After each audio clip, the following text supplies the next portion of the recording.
జ్ఞాన పదాలతో జ్ఞానగీతి పలుకునటే ఆనందలీల బాలుడా గోపాలుడా లోకాల పాలుడా తెలిసేది ఎలా ఎలా చాంగుబళ్ళ ఔరా అమ్మక చెల్ల ఆలకించి నమ్మడమెల్ల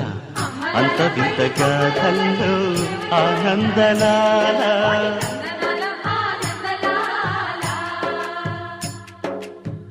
బాపురే బ్రహ్మకు చెల్ల వైనవంత వల్లించవల్ల రేపల్లె వాడల్లో ఆనందలీలా